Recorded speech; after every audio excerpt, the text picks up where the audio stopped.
Hello বন্ধুরা, আমার চ্যানেলে তোমাদের সবাইকে স্বাগত। আজকে আমি তোমাদের সাথে শেয়ার করব নারকোল দিয়ে মুগ ডাল।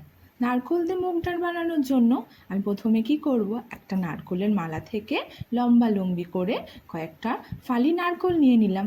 এবার কি করব, আমরা সবাই জানি নারকোলের পেছনে যে খোসাটা থাকে, মানে ব্রাউন যে চামড়াটা থাকে, সেটা খেলে পেটে সমস্যা হতে পারে। তাই প্রথমেই আমি কি করব, সেই ব্রাউন চামড়া টাইপেরটা সরিয়ে নেব।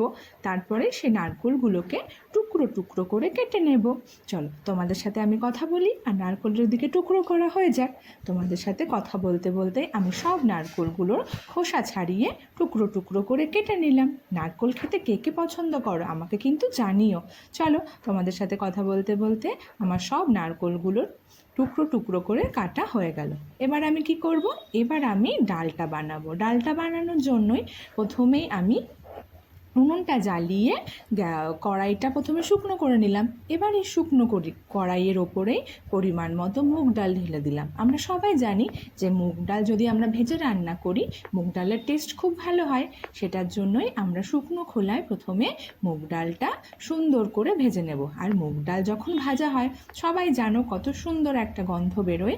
আর কখন বুঝবো যে মুগ ডালটা ভাজা হয়ে গেছে, যখনই দেখবো যে মুগ ডালের কালারটা একটু চেঞ্জ হয়ে গেছে, মানে লাইট থেকে একটু ডার্ক হয়ে গেছে, তখনই আমরা বুঝবো যে আমাদের মুগ ডালটা ভাজা হয়ে গেছে। চলো তোমাদের সাথে আমি কথা বলছি, আর আমার মুগ ডালটা ভাজা হয়ে গেছে। এবার আমি কি করব, এবার এই মুগ ডালটা নামিয়ে নেব। নামিয়ে কি করতে হবে, নামিয়ে খুব ভালো করে ধুয়ে নিতে হবে। আমি ওইদিকে মুগ ডালটা ধুয়ে নিচ্ছি, আর এদিকে কি করেছি, কড়াইতে গরম জল ফোটাতে দিয়েছি।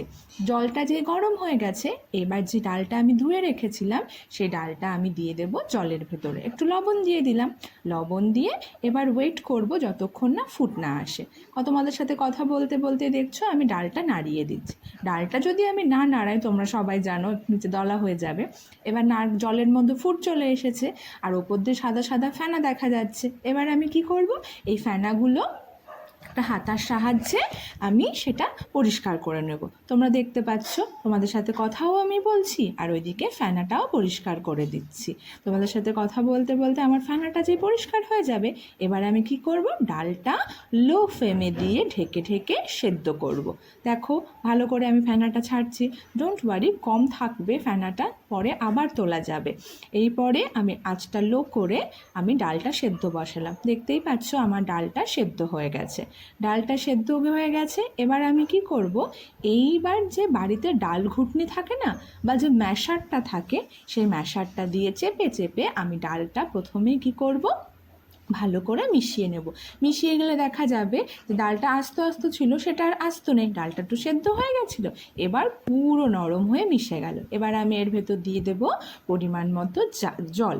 জলটা দিয়ে কি করব, জলটা দিয়ে আমি জলে ফুট আসতে দেব বা বয়েল আসতে দেব। তোমরা দেখতেই পাচ্ছ আমি আঁচটা পুরো বাড়িয়ে দিয়েছি। এবার তার ভেতরে আগেই আমি লবণ দিয়েছিলাম, এবার একটু লবণটা বুঝে দিতে হবে। লবণটা দেওয়া হয়ে গেল। এবার আমি এর ভেতরে দিয়ে দেব হলুদ। হলুদ দেওয়ার পরে ভালো করে নেড়ে দিতে হবে, নয়তো কখনো কখনো হলুদটা তো দলা হয়ে যেতে পারে। চলো আমি ডালটা মিশিয়ে দিয়েছি, ডাল আর জলের মধ্যে হলুদটা মিশিয়ে দিয়েছি। এবার আমি এর ভেতরে দিয়ে দেব দুটো কাঁচা লঙ্কা, চেরা দু টুকরো কাঁচা লঙ্কা দিয়ে দিয়েছি। এবার আমি এর ভেতরে কি করব, এটা আমি বয়েল আসতে দেব। বয়েল আসাটা বা ডালে ফুট আসাটা খুবই দরকার। আবার আমি একটু ঢেকে দিলাম। ঢেকে দিলে কি হবে, ঢেকে দিলে তাড়াতাড়ি বয়েলটা চলে আসবে। চলো, ঢেকে দেওয়ার পরে কি হলো, আমার ডালের ভেতরে বয়েলটা চলে এসেছে।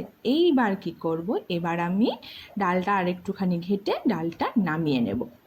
কেন কি আমার ডালে তো কোনো ফোড়নই দেওয়া হয়নি, ডালটা তো শুধু সেদ্ধ হয়েছে।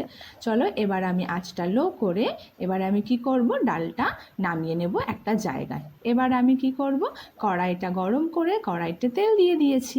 এইবার সেই তেলের মধ্যে যে নারকোলগুলো আমি টুকরো টুকরো করে কেটে রেখেছিলাম, সেই নারকোলগুলো আমি একটুখানি দিয়ে একটু ফ্রাই করে নেব। কিন্তু নারকোলের মধ্যে কি করতে হবে, নারকোলের মধ্যে কিন্তু সব সময় মনে রাখবে লবণ আর হলুদটা দিতে হবে, নয়তো কিন্তু নারকোলের টেস্টটা ভালো আসবে না, কালারটাও সাদা সাদা থাকবে। তাই আমি একটু লবণ দিয়ে দিলাম। আর যাতে কালারটা ভালো আসে ওই জন্য আমি কি করব, অল্প একটু হলুদ দিয়ে দেবো, সামান্য একটু হলুদ দিয়ে দেবো। তাতে কি হবে, নারকেলের কালারটাও ভালো আসবে আর লবণ দেওয়ার জন্য নারকেলের টেস্টটাও খুব ভালো আসবে। তোমরা যখনও কখনো নারকেল দিয়ে কোনো জিনিস বানাবে এই ট্রিক্সটা মনে রেখো, দেখবে তোমাদের খাবারের টেস্ট খুব ভালো আসবে। এবার আমি নারকেলটা খুব সুন্দর করে ভেজে নিয়েছি আর খুব সুন্দর একটা গন্ধ বেরিয়ে গেছে। এবার আমি কড়াইতে দিয়ে দেবো তেজপাতা। আমি কড়াইতে তেজপাতা দিয়ে দিয়েছি। এইবার যে গোটা গরম মশলা আমি রেখেছিলাম সেই গোটা গরম মশলাটা আমি কড়াইতে দিয়ে ফোড়ন দিয়ে দিলাম আর একটু ভেজে নেব। ভেজে নেওয়ার পরে দেখতেই পাচ্ছ একটা সুন্দর গন্ধ আসছে। এবার আমি কড়াইতে দিয়ে দিলাম গোটা জিরে ফোড়ন, এটা দিয়েও আমি একটু ভেজে নেব। তারপরে কাঁচা লঙ্কা আর আদা দিয়ে আর একটু সুন্দর করে ভেজে নেব। এইগুলো যখন একসাথে মেশা হয় খুব ভালো একটা গন্ধ আসে। তারপরে আমি কি করব, যে ডালটা আমি সেদ্ধ করে রেখেছিলাম সেই ডালটা আমি ফোড়নে দিয়ে দিলাম, ডালটা আমি ফোড়নের মধ্যে দিয়ে দিলাম। এবার কি, এবার আর কিচ্ছু না, এবার শুধু বয়েল হওয়ার পালা। বয়েল হবে, সুন্দর গন্ধ ছড়াচ্ছে আর তোমার সুস্বাদু নারকেল দিয়ে মুগ ডাল তৈরি হয়ে গেল।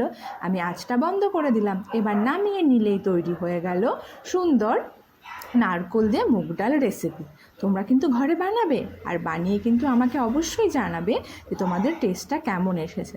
যেদিন আমাদের ঘরে নিরামিষ হয় এই পদটা কিন্তু সত্যিই খুব ভালো লাগে। চলো, কথা বলতে বলতে আমার রান্না হয়ে গেল। বাই বাই বন্ধুরা। আর আমার চ্যানেলটা কি সাবস্ক্রাইব করেছো? না করলে প্লিজ করে দিও।